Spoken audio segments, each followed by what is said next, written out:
መጽሐፍ ቅዱስ ላይ ግን ወንድም ሴትም የለም ነው የሚለው። ሁሉ በክርስቶስ ስንት ናቸው? አንድ ናቸው። እኔ ሴት ልጅ አለኝ፣ የ5 ዓመት ሴት ልጅ። ኢንሻአላህ ደግሞ በቅርቡ ወንድ ልጅ ይመጣል። ኢንሻአላህ ሲመጣ ሁለቱ አካላት ለኔ ልጆች ናቸው። ወንዱም ሴቱም እኩል ልጆች ናቸው። በእግዚአብሔር ዘንድ ይሄ ነው ያለው። ልክ በቤት ውስጥ ልክ እንዳለ ማለት ነው። ይህ የሚበላለጥ ነገር የለም። ፊዚካሊ ወንድና ሴት ኢኳል ላይሆኑ ይችላሉ። ሜንታሊ ግን ሴት ልጅ እንደውም ከወንዱ በተሻለ አክቲቭ ናት። በተሻለ ይሄ በቤታችሁ ውስጥ የምታዩት ነው፣ የምታዩት ነገር ነው። ብዙ ነገር ትሰራለች ሴት። በአንዴ ከ10 በላይ አይነት ነገሮች ልታስተናግድ ትችላለች። ወንዱ ግን አይችልም። አንድ ነገር ላይ ነው ትኩረት አድርጎ ሊሰራ የሚችለው። እቺን ሴት ብሩህ ተደርጋ የተሰራችን ሴት ጎዶሎ ሲላት እኔ አዝናለሁ። የአእምሮ ጎዶሎ ብሎ ሲናገራት አዝናለሁ። በእውነት እናንተ ጎዶሎ አይደላችሁም። እናንተ አምላካችሁ እግዚአብሔር በመልኩ የፈጠራችሁ ብሩክ ሴቶች ናችሁ። ብሩክ ዓለምን ሙሉ ያደረጋችሁ ሴቶች ናችሁ። ሙስሊሞች ንቁ፣ ጎዶሎ አይደላችሁም። በእምነት ጉድለታችሁ ላይክ የወር አበባን ሰጥቷችሁ በዛ የወር አበባ ምክንያታችሁ የእምነት ጎዶሎ ይላል። የእምነት ጎዶሎ ናት። ቡኻሪ 304 ላይ የእምነት ጎዶሎ ናት ይላል። የእምነት ጎዶሎ ከሆነ አንድ ሰው መዳረሻው ምንድነው ነው? ጀሃነም፣ ሰይጣን እንትን ነው፣ ሲኦል ነው የሚገባው። የእምነት ጎዶሎ የሃይማኖት ጎዶሎ ካለው ሲኦል ነው የሚገባው። አምልጡ። የወር አበባን የሰጠሽ ራሱ አላህ ከእናንተ እምነት አንጻር ማለት ነው መስጠት አይችልም። አይ ነው አላህ ያልፈጠረውን ፍጥረት ነው እንዲህ የሚረግጠው። ግን ከእናንተ አስተምሮ አንጻር የወር አበባን የሰጠሽ አምላክሽ ነው። አምላክሽ ሰጥቶሽ የሃይማኖት ጎዶሎ፣ ሃይማኖት ማለት እምነት ማለት ነው። የእምነት ጎዶሎ ካለሽ፣ የእምነት ጎዶሎ ከሆንሽ የት ነው የምትገቢው? ጀነትን እንዳታስቢ፣ ጀነትን እንዳታስቢ፣ ጀሃነም ነው የምትገቢው።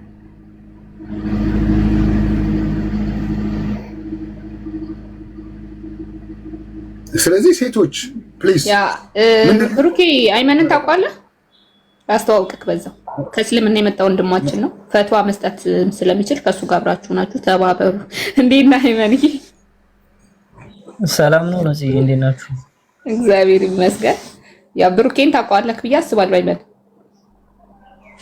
ያ አየዋለሁ። ብሩኬ ወይ ያው ተዋወቀው ብዬ ነው። ከዛ ማን አዱና እስልምና ወደ ክርስትና ሰዎች ሲመጡ ወደ ክርስቶስ እቅፍ ወደ እግዚአብሔር ልጅነት ሲመጡ እንባ ይተናነቀኛል። ቀደም ሰላምዬም ስትለው ነበርና በጣም ሐሴት አደርጋለሁ። አባት አባት ብለው የሚጠሩበትን የልጅነት አንደበት ስለሚያገኙ ማለት ነው። ከባርነት ወደ ልጅነት ሲመጣ ሰርፕራይዝ ነው መሆነው። እኔ እደነቃለሁ፣ እገረማለሁ ከዛ ስርዓት ውስጥ ሲወጡ ማለት ነውና አይመንዬ እኔ አሁንም ይሄን ቃል እናገራለሁ። እንኳንም ከድቅድቁ ጨለማ ወደሚደነቀው ብርሃን ወደ እግዚአብሔር ልጅ መንግስት በሰላም ተቀላቀልክ። ከባርነት ልጅ ወደ መሆን ባሪያ ተብለ አትወርስም። ልጅ ተብለ ግን ወደ መውረስ የእግዚአብሔር የሆነውን ወደ መውረስ ስለመጣ ስለተቀላቀልክ እጅግ ደስ ብሎኛል። በእውነት ነው የምልህ። አሜን ወንድሜ፣ አመሰግናለሁ በጣም። እናንተም እንኳን ደህና ቆያችሁኝ። ያው ክርስትና አንተ እንዳልከው ነው አባት የምንልበት እንጂ በባርነት የምንገዛበት ዘመን አይደለም። እና ያው እግዚአብሔር ተአምር ይሰራል፣ ድንቅ ነው፣ አያልቅበትም ጥበቡ። እኔንም ደግሞ የመለሰኝ አምላክ ሌሎቹን ወንድሞቼ እንዲመልስልኝ ጸሎት አድርጉልኝ። እናንተም ደግሞ እዚህ ሆናችሁ መወለዳችሁ ብቻ አይደለም፣ እንደዚህ ይሄን ያክል እግዚአብሔር ጥበብና እውቀት ማስተዋል ሰጥቷችሁ የሌላውንም ማውቃችሁ የእናንተንም ማውቃችሁ ራሱ በጣም ይሄ ራሱ ከመመረጥ በላይ መመረጥ ነው። ክርስትና ላይ ከልጅነት ጀምሮ ማሳለፍ ማለት ቀላል ነገር አይደለም። እዚህ ቤትና እዛ ቤት ያለው ነገር በጣም ስለሚለያይ ማለት ነው። ተነግሮን የምናድገው ማለት እየተነገረን የሚያሳድጉን ነገር ራሱ በአግባብነት እንትን ስላለው መስጊድ ውስጥ የሚነገሩና ቤተክርስቲያን ውስጥ የሚነገረው ለጠላትህ ጸልይና ጠላትህን ግደል እየተባለ ስለሆነ ያው ብዙ ዲፈረንስ አሉ ክርስትናና እስልምና። እንኳን ደህና ቆያችሁ ይብያለሁ። ብሩክዬ አመሰግናለሁ።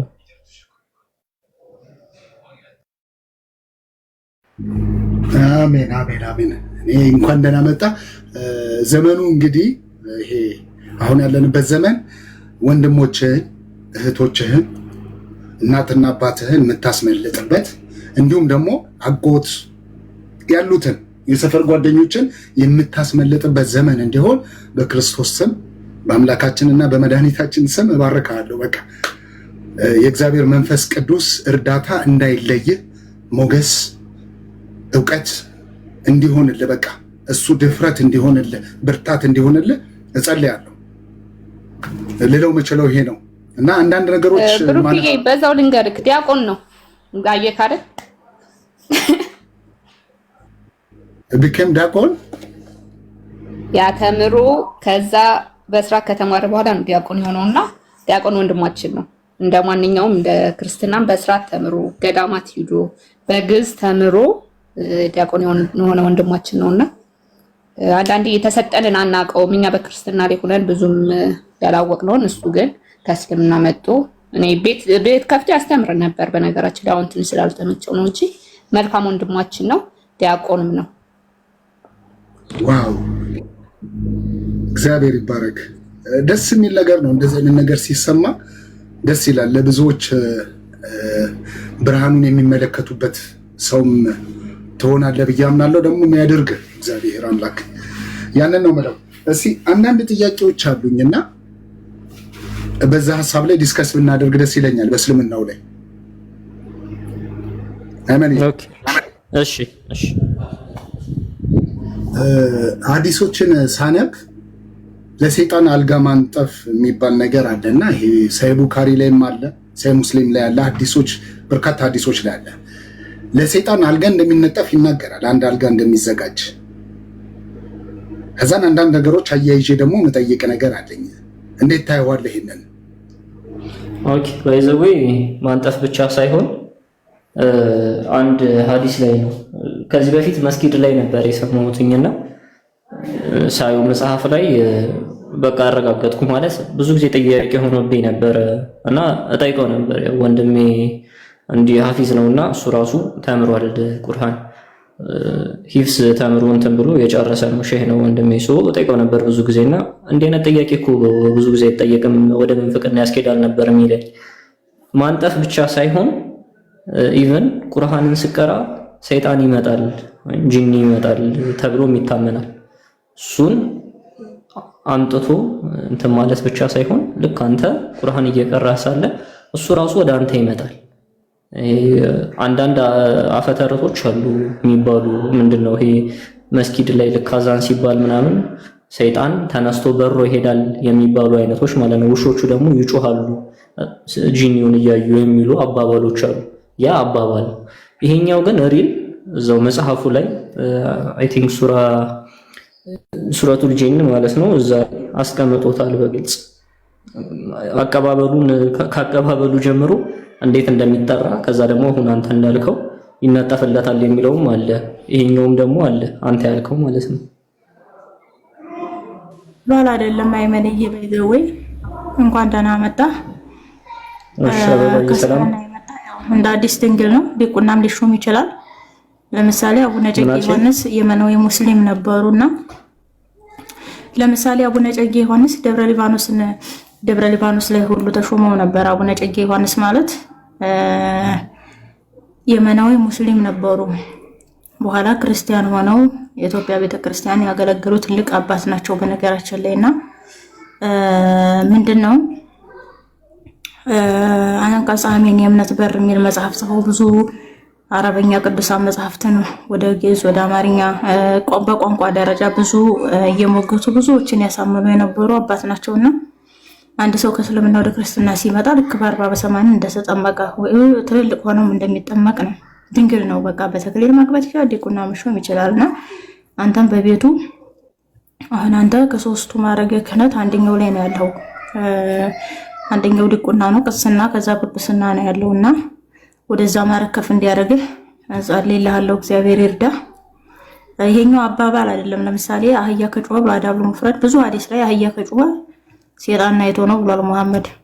ፈስተኢዙ አውዙ ቢላሂ ሚነ ሸይጣን ረጂም በሉ ብሏል በጣም በብዙ ቦታ። ሌላኛው ሙሐመድ ቁርአንን ሲቀራ አጋንንት ድረብርቦ ነው ይወርዳሉ ይላል ቁርአን እሱ ላይ። ሴጣን በእስልምና ትልቅ ቦታ ነው ያለው። ለምሳሌ ሴጣን አዛን እንዳይሰማ ፈሱን ይፈሳል። ፈሱን እየፈሳ ነው፣ በፈሱ ድምጽ ነው የሚከለለው አዛን እንዳይሰማ ማለት ነው። ይሄ እስልምና አስተምሮ ነው። ብዙ ሐዲሳትም ላይ ያለ ታሪክ ነው፣ አባባል አይደለም። ለፈለገ ነው። ሐዲሳቶች በሙሉ በጣም ብዙ ሐዲስ ነው ያለው። ጥቁር ውሻ ሴጣን ደግሞ ሙሐመድ ተነግሯል። አህያ ሲጮህ ዲያብሎስ ነው አይቶ እንደሆነ ዲያብሎስ ደግሞ አዛን ሲሰማ አዛኑን ላለመስማት ፈስ በራሱ የተቃጠለ አየር ነው። ዲያብሎስ ምን በልቶ ነው የሚፈሳ የሚባለው? ሸይጣን። ጅኖች ግን ይበላሉ ተብሎ ችግር የለውም። አጥንት ይበላሉ ምናምን ትስዬ ምሳ እየበላሁ ነው በነገሩ። ያ ልክ ነሽ። አባባል ነው ያልኩሽ እንትኑን ሳይሆን የመሐመድ አባባል ነው ለማለት ነው። በዚህ ቢስተካከልልኝ ይቅርታ እንጂ የሚያነቡትም እኮ ከዛ አንጥተው ነው የሚናገሩት። መስጊድ ላይም የሚሉን ከዛ አንጥተው ነው። ግን አባባል ያልኩሽ ምንድነው የመሐመድ አባባል ነው ማለት አንድ ቀንም እንኳን ይሄ የሚናገራቸውን ነገሮች አሳይቶ አያውቅም። ለምሳሌ ጨረቃ ከፍላለሁ ብሏል። ያው እኔ እንደ አባባል ስለምቆጥረው ብዬ ጨረቃ ተከፍላለች በሱ ተአምር ተብሏል። ሌታ የተከፈለው መልስ የለውም። እንደ ሂስቶሪካል ኤቪደንስ የለውም ባክግራውንድ ላይ ሄደን ብንመረምር። ይሄን ደግሞ ልክ እንዳልኩሽ በምን አይቷቸው ነው እሱ እንደዛ ያለው ማለት እንደው የቅድስና ደረጃ እንኳን የሚባል ነገር እንኳን አለ። ለምሳሌ ቤተክርስቲያን ላይ ለተለያዩ ቅዱሳኖች መላእክት እንትን እያሉ ይነጋገራሉ እንላለን። ያንን ደረጃ እንኳን አለ ብለን በእስልምና ብናወራ የትኛው ቅድስና ደረጃ ላይ ደርሶ ነው እሱ እንደዛ የሚያየው? ወይም ደግሞ ምን ወደሚለው መደምደሚያ ይወስደናል። በቃ እድሜ ልኩን እድሜ ዘላለሙን ለአጋንንት ሲገዛና እነሱን ሲያይ ነው የኖረው ብዬ ወስደዋለሁ። ያለበዚያ ደግሞ አባባል ነው ብዬ ወስደዋለሁ። አባባል ያልኩሽ ከሐዲስ ላይ የለም ከሚለው አንፃር ሳይሆን እሱ ይለዋል መሐመድ ይለዋል፣ ነገር ግን ምንም አይነት ኤቪደንስ አይሰጥም በሚለው ወስጀው ነው እንጂ ችግር የለውም። እሱማ የተጻፈ ነው እንዳለ እኮ እያየን ነው። የተጻፉትን በፊት እኔ ጆሮ ነበር የምሰማው። ወይ ጋር በተለይ መምጣት ከጀመርኩ በኋላ እነዚህ የምጠይቃቸውን ጥያቄዎች በመጽሐፍ ደረጃ ራሱ እያዩዋቸው ማለት አብዛኛውን ማለት የተወሰኑ ነበሩ። አሁን ግን መጽሐፍ ላይ ቁጭ ብለው አሉ። ራሳቸው መጽሐፍ ላይ ሲጽፉ እንኳን አይሸማቀቁበት እሱ ያለ ማለት ነው። አገባይ ያው ቁርአኑ ላይ ሱረቱል ጂንም ላይ አበባ እንዳለችው ቁርአን ሲቀራ ድርብርብ ሆነው ይመጡ ነበረ። ምን ጂኒዎች ማለት ነውና በእኛ ግን እንደዛ አይደለም። ኢየሱስ የሚለው ስም ሲጠራ ሰይጣናት ይንቀጠቀጣሉ፣ ይፈራሉ፣ ይረዳሉ፣ ይሸሻሉ። ወንጌል ማለት የምስራች ማለት ነው። ወንጌል ማለት ስለ ልጁ ነው። በተለይ ግን ያነሳሁት ሀሳብ ይሄ አሁን ለሰይጣን አልጋ እንደሚነጠፍ የሚናገሩ ሐዲሳቶች አሉና ኦኬ ይነጠፋል። ሴት ልጅ እዛ ቤት ውስጥ ሙስሊም ቤት ውስጥ በጀርባዋ መተኛት ትችላለች? አይመን ሴት ልጅ በጀርባዋ መተኛት ትችላለች? የተነጠፈበት ቤት ውስጥ ነው? ኖ አንድ ሙስሊም ሴት በጀርባዋ መተኛት ትችላለች? እንትን ነው ህጉን ነው የምጠይቀኝ? እኔ እንጃ እሱን እንኳን አላወቅኩም። አይቻልም፣ በጀርባ መተኛት አይቻልም። ከዛ በኋላ እናወራዋለን። ኦኬ ባልየውና ሚስትየው ቢስሚላህ ብሎ ያው ወሲባዊ ግንኙነት ካላደረገ ምን ሊሆን እንደሚችል ታውቃለህ አይደል? መጽሐፍቶች ምን እንደሚሉ ላይክ ቢስሚላህ ካላለ ቤት ውስጥ የተነጠፈለት ሰይጣን አለ። እንግዲህ ሴት ልጅ በህልሟም ገልበጥ ስትል ያው በአንድ ጎን አታርም፣ በጀርባህም ትተኛለህ፣ በወደም ትተኛለህ። በቃ መጥቶ ስፍር ነው የሚለባት። ኦልሬዲ ተነጥፎለታል። ሱና ነው ይነጠፋል። አንጥፉ ሹድቢ ነው የሚለው ይገባል ነው የሚለው። ሐዲሱን ለማስተካከል ከላይ የተከለከለ ነው ብለው ለማስቀመጥ ይሞክራሉ። ይሄ ባቡ ላይ ማለት ነው። ግን ውስጡን ስታነበው ባቡን መሐመድ አልተናገረው፣ ዑለማዎች ናቸው ያስተካከሉት። ከላይ ያለው ሰው ሴት ልጅ በህልሟም ይሁን በተኛችበት እንዲህ ስትገላበት በጀርባዋ ስተኛ ወይ በሆዷ ስተኛ ምን ያደርጋል? ያ የተነጠፈለት ሰይጣን ዘሎ ይሰፍራል ማለት ነው። ሴት ልጅ ምን ወሲብ ያደርጋል ማለት ነው። ወንድ ልጅ ግን በጀርባው ቢተኛ በሆዱ ቢተኛ ምንም አያረገው። እንደገና ደግሞ ባልና ሚስት ቢስሚላህ ብለው ካልጀመሩ እዚህ ጋር ያነጠፉለት ሰይጣን ቀድሞት ወሲብ ያደርጋል ይላል። እኔ እኮ እንዴት አይነት አስተምሮ ውስጥ እንዳሉ አላውቅም። ሴት ልጅ ለምንድን ነው በዚህ መሀል የሰይጣን መጫወቻ እንደገና የባሊ አልፎም ተርፎ የባልየው መጫወቻ የሆነችበት ምክንያት እኔ ግራ ይገባኛልና የምትለኝ ነገር ካለ ለሙስሊሞች እህቶች ሴቶች የምትላቸው ነገር ካለ በዚህ ሀሳብ ላይ ፕሊዝ። ኦኬ እሺ፣ በመጀመሪያ ደረጃ ያው የሴት ልጅ አንተ በይበልጥ እንትን ብለዋል። ገና ከጅምሩ ራሱ ከፍጥረቱ ራሱ ከተፈጠረ በኋላ ምንድነው ያኛው መላእክቶችን አምጥቶ እነ ሚካኤልን እና እነ ጅብሪልን ስገዱ ካለ በኋላ ከአንዱ ኢብሊስ በስተቀር አልሰግድም አሉ ማለት ሌሎቹ ማለት እሱ ማለት ነው። ሌሎቹ ሰገዱ ለአደም፣ እሱ አልሰግድም አለ። ይሄ ራሱ አንድ አርጊውመንት ያስነሳል። እሱን እንመጣበታለን፣ ችግር የለውም። ከዛ ግን አልሰግድም ካለ በኋላ በተንኮልነቱና በክፋቱ ተዋረደ ይላል ቁርአን ያስቀምጧል። ከተዋረደ በኋላ ግን ጸጥ ብሎ አልቀረም። ምንድነው ያደረገው? በአዳም ወይም ደግሞ በአደም ፊንጢጣ በኩል ገብቶ በአፉ ሆዱን መርምሮት በደሙ ዞሮ ወጣ ነው የሚለው ቁርአኑ ማለት ነው። ሶ እንደዛ አድርጎ ታሪኩን ያስጀምረዋል። መጀመሪያ ሰይጣን በእንደዛም ማድረግ እንደሚችል ማለት ነው። ማለት ይሄ ምንድነው ስሙ ለምሳሌ ህልመ ሌሊት የሚባሉ አለ አይደለ? የሌሊት ህልም የሚመታው ሰዎች የተለያየ ነገር ሲያደርጉ እነሱ ጋር ግን እንደዛ አይነት ሐሳቢ ሳይሆን የአየር ላይ አጋንንት ሳይሆኑ እንደዛ የሚያደርጉት ያራሱ ጅኒው በእንደው በዚህ በቅድም ባልኩ ማለት ነው ገብቶ በአፉ ወጣ የሚል ነገር አለ። ስለዚህ ተያያዥነት አለው። ከዛ ጀምሮ ነው የመጣው። እዚህ ጋር ደግሞ ሲመጣ ምንድነው ሙሉን አንተ ብለህዋል፣ አብዛኛውን ነገር ገልጸህዋል። የወንድ ልጅን የበላይነት አንደኛ ያሳይበታል። እዚህ ጋር ምንድነው ወንድ ልጅ እንደፈለገው ይሁን፣ ሴት ልጅ ግን አመድረሽ ትቢያ ነች፣ ብትረገጥም ከምንጣፍ እኩል አትሆንም አይነት ነገር አለው። ስለዚህ ሞር እንትን እያለ ያለው ሴት ልጅ ነው ማለት ነው። ያው ምክንያቱ ባይገባኝም ለሴት ልጅ ለምን እንደዚህ እንደሚያደርጓት እንደዚህ እንደሚወርዷት የሚያንቋሽሿት በእርግጥ የሆነ መጽሐፍ ቅዱስ ላይም በአንተና በዘሮቿና በዘሮቿ መካከል ጠላትነትን አድርጋለሁ ካለው አንጻር ይሁን አይ ዶንት ኖ ለምን እንደሆነ አላቅም። የእሷ ጠላት ሆኖ ይሁን አላቅም። በማርያም የተነሳ ሴቶችን እንደሚጨቁ ነው በምን የተነሳ ባላውቅም፣ ግን ልክ አንተ እንዳልከው በእንደዚህ ይገናኛታልም እንደገና ደግሞ መርምሯትም ይወጣል የሚል ነገር አንብያለሁ። ማለት አሁን ልክ ባልኩ መሰረት ማለት ነው ያ እንትን የተባለለት ጂኒ መርምሯት ሙሉ አካሏን ሰውነቷን ይወጣል አይነት ነገር ማለት ነው። ያው ልክ ባይዘው ብዙ ነው። ይሄ ብቻ አይደለም። ከሴት ልጅ ጋርም የተገናኘ እንዲህ ብዙ አለው። ከጂኒ ጋርም ደግሞ እንዲህ የተገናኘ ብዙ አለው። ለምሳሌ ሽንት ቤትም ሲገባ ግራግርህን አስቀድም ይላል አላህ እዛ አይደርስም ምናምን አይነት ነገር የሆነ ጂኒ ያገኝሃል የሚባልም ነገር አለ። ኢቭን ይሄ ለይለተል ቀድር የሚባለው የሌሊት ሶላት ላይም በሌሊት ሶላት ሰዓትም እንደሚመጣ ይናገራል። ቁርአንን ክፍት አድርገው ቁጭ ብለህ አንተ ሳትቀራ ስትቀር ቁርአኑ ተከፍቶ ተገልጦ ቁጭ ካለ ጂኒ መጥቶ ይቀረዋል የሚባል አባባል አለ። አዛ ሰይጣኑ ደግሞ ምንም አይሆንም ማለት ቁርአን እየቀራ ተቀምጦ ምንም አይሆንም።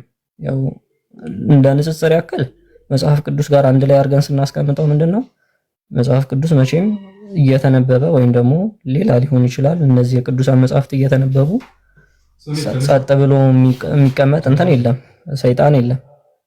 እሱ ራሱ ለማንበብና ለመጠጋት ይፈራል።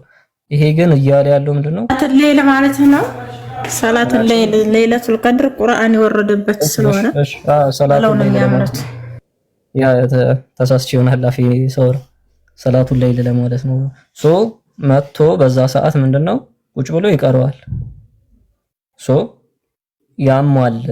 በጣም ብዙ ነው ከጂኒ ጋር የተያያዘ ነገር በጣም ብዙ ነው ያለው። ኢቭን እንትኖቹን ካያቸው ወደዛ ነው የሚጠጉት። በቃ የሰይጣንን ፍላጎት ለማሟላት ይቀመጡ ነው የሚመስሉ ጽሁፎቹ ራሱ። ሶ እንደዛ ነው የምረዳው እኔ።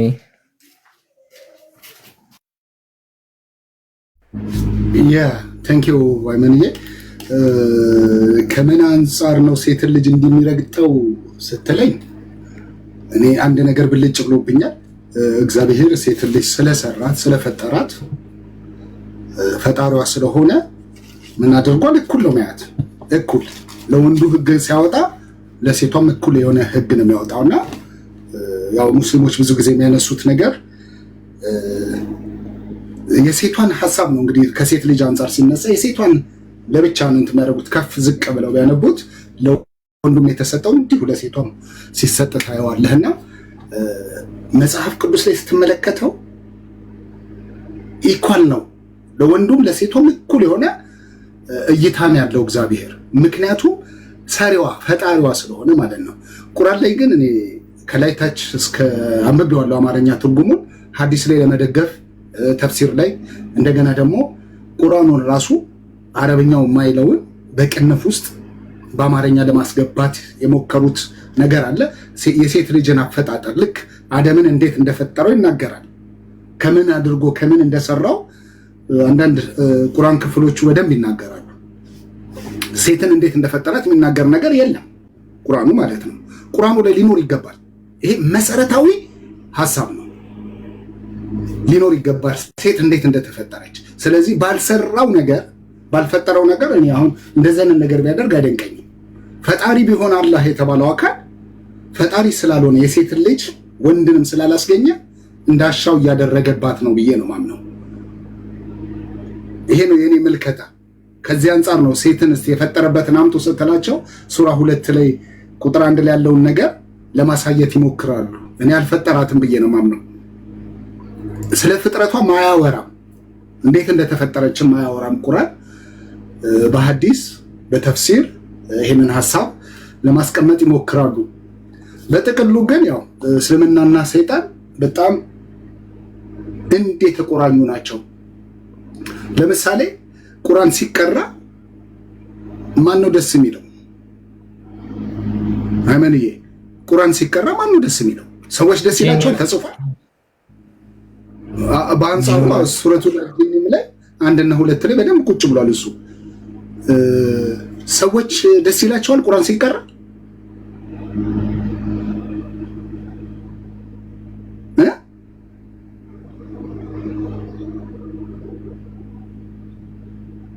የለም። ቁርአን ሲቀራ ጂኒዎች ደስ ካላቸው እኔ ጂኒ አይደለሁም፣ እኔ ሰው ነኝ። ቁርአን የመጣው ለጂኒዎች ነው ወይስ ለሰዎች ነው?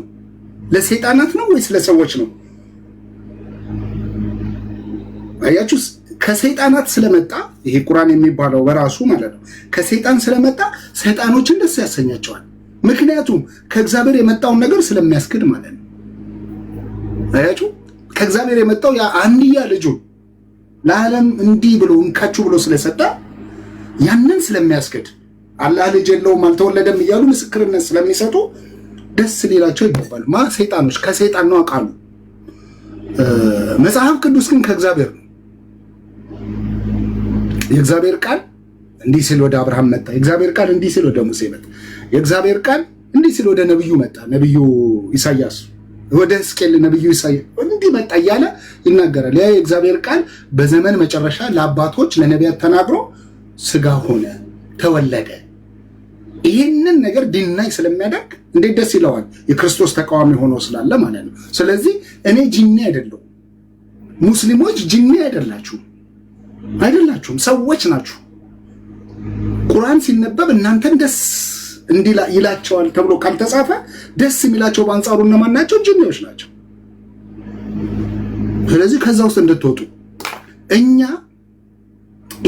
ኢንጅል ማለት ወንጌል ማለት ነው። አረበኛው ኢንጅል ብሎ ሰርቆታል። ኢንጅል ማለት በኢንጅል አመንን። ኢንጅል ማለት ምን ማለት ነው? ወንጌል ማለት ነው። ወንጌል ማለት ምን ማለት ነው? የምስራች ማለት ነው። የምስራችስ ምን ማለት ነው? ደስ የሚያሰኝ ዜና። ደስ የሚያሰኝ ዜና ማንን ነው ደስ የሚያሰኘው? እኛ ሰዎችን።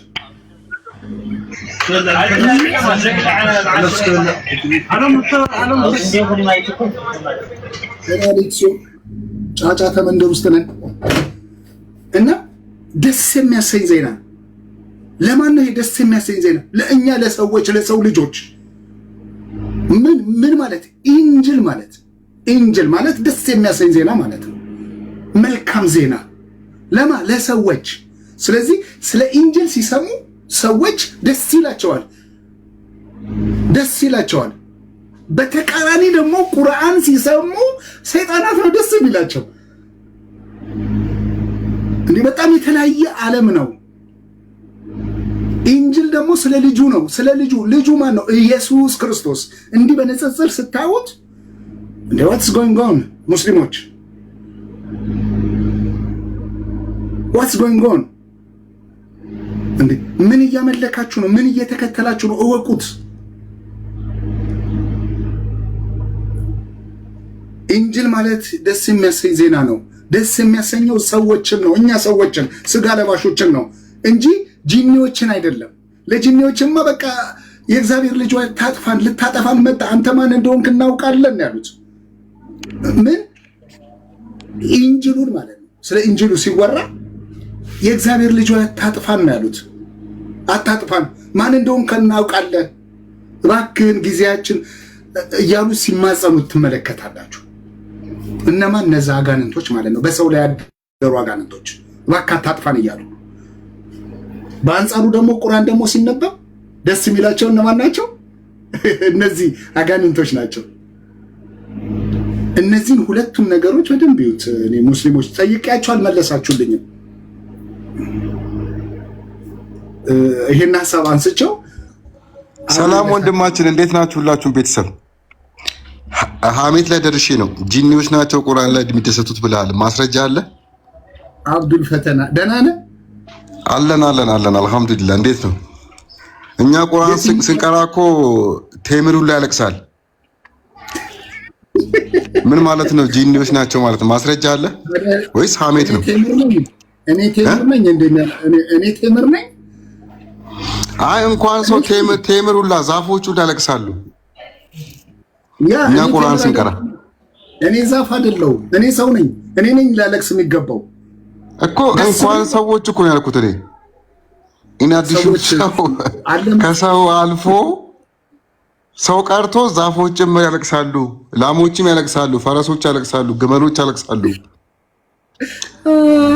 አላየህም? ነብያችን ጥለዋቸው ሲሄዱ ቴምሩ ሲያለቅስ አላየህም? ኤግዛክትሊ እውነት ነው። መረጃ የላችሁም ክርስቲያኖች። ለዛ ነው ስለኛ በቂ መረጃ የላችሁም። ታሳየናለህ አብዱል ፈተና ምን ቴምር? አይ እሱ ያሳየን እንጂ ጂኒዎች ናቸው የሚያለቅሱት ያለ የጀመረው እሱ ነው። አይ ላይቭ ብታሳየኝ ደስ ይለኛል። ታይምሯን ቁጭ አድርጋ ስታለቅስ እየተቀረ። አይ ቴምር ይሄ ጉል ፀሐይ ሞቆ ነው ማያውቀው ክርስቲያኑ ላይ የለም። እናንተ እንዴት ዘግይታችሁ እንደመጣችሁ ወይስ ክርስትና ከተቀበላችሁ ቅርብ ጊዜ ነው? እኔ ቁርአን ላይ ላውጣልህ። በቃ አውጣልን። ቁርአን ላይ ላውጣልህ። ሱረቱል ጂኒ ላይ ጂኒ ያወረደው ሱራ አለ። ልክ ነው። ለነብያችን መላእክት ነኝ ብሎ ጂኒ መገለጥን አምቶላቸዋል። እኔ ጅብሪል ልክ በጅብሪል መልክ ማለት እሱን ሱራ አውቀዋለሁ። በእርግጥ ነብያችን ሰለላሁ ዐለይሂ ወሰለም ስላሴን እንዲያመልኩ ስላሴ የሚባሉት እነዚህ ሶስቱ የጨረቃ ልጆች የአላህ ልጆች እና አሊላትና እነሱ ስላሴ ናቸው ብለው በማመን ህዝቡ ያምን ነበር። ያንን ነገር ፕሩፍ አድርጎለት በህዝቡ ዘንድ ተቀባይነት እንዲኖራቸው አድርጓል። በዛ ሰዓት ያ ሱራ ይቀራ ነበር። ከዛ በኋላ ግን አላህ ልክ አይደለህም ብሎ ነገራቸው፣ ገሰጻቸው። እሳቸውም ይቅርታ አሉ። ከዛ ውጭ ግን ጂኒ የነብያችንን ቁርአን ሲቀራ የሙእሚን ጂኖች አሉ፣ ወንድሞቻችን አሉ። በእርግጥ ወንድሞቻችን አሉ፣ ከኛ በላይም የቀሩ ጂኒዎች አሉ። እሱን እናውቃለን። ጭራሽ ቁርአን የቀሩ ጂኒዎች ከኛ በላይም የቀሩ በጣም አሊም የሆኑ ጂኒዎች አሉ እንጂ እኛ ቁርአን ስንቀራ ጂኒዎች ናቸው የሚያለቅሱት። ሙስሊሙ ቁርአን ሲቀሩ ጂኒዎች ናቸው የሚያለቅሱት። እኛ ቁርአን ስንቀራ ደግሞ ምንድነው ያልከው? ለኛ ነው የመጣው ወንጌል የምስራች ምናምን ስትል ሰምቼ ነው መጨረሻ ላይ መንገድ ላይ ነበርኩ። ደስ እያላቸው የሚቀሩት ምን አልከኝ? ሲቀሩት አልሰማኝም። ሲቀሩት ደስ እያላቸው ነው ወይስ እያዘኑ ነው የሚቀሩት? ያፈዙት ጂኒዎች እንደኛ ነው ያው እንደኛ መሰለኝ። እኔ አላየኋቸውም እንግዲህ። ኦኬ ያው እንደኛ ማለት አንተ እየተደሰትክ ከሆነ ያው እነሱም ይደሰታሉ ማለት ነው ብዬ እኔ በአረብኛ ስለሆነ ነው የምደሰተው። አማርኛ ቢሆን በእርግጥ ብዙም አይጥምም። አማርኛ ቢሆን ችግር አለ፣ ጥያቄ ነው። አረብኛ ስለሆነ ያስለቅሰኛል። እሱን አውቃለሁ። ይሄ የታወቀ ነው። አብዱል ፈታህ ሱረቱል ጂንም ላይ መሐመድ ሆይ ይላል፣ በቅንፍ ገብቷልና መሐመድ ሆይ በል እነሆ ከጂኒ የሆኑ ጭፍሮች ቁርአንን አደመጡ ይላል። አደመጡ፣ እኛ አስደናቂ የሆነን ቁርአንን ሰማንም፣ አስደናቂ የሆነ አሉ በማለት ወደ እኔ ተወረደ ይላል። ወደ ቀጥታ መንገድ የሚመራን ቁርአን ሰማን፣ በእርሱም አመንን፣ በጌታችንም አንድንም አናጋራም አሉ ይላል። በአንጻሩ ደግሞ እስቲ ኢንጂል አሁን አስደናቂ ማለት እንግዲህ የሚገርም ደስ የሚል እንደማለት ነው። ኢንጂል ማለት ምን ማለት ነው አብዱልዬ? ኢንጂል በእኛ በአረብኛ ነው። በነገራችን ላይ ይሄ ያው እኔ ብዙ ነገሮችን ያው ምናልባት እና አበባም ያውቁኛል። እስልምና የክርስትና አንዱ ሴክት ሆኖ ተነስተዋል እንጂ የራሱ ከሰማይ ወርዷል የሚል እምነት የለኝም። ያው ዝም ብለን ግን እናምናለን። ዞሮ ዞሮ በተዘዋዋሪ መንገድ ወንጌልን እንድናመልክ የሰበከን መጽሐፍ ነው ብዬ ነው ማምነው።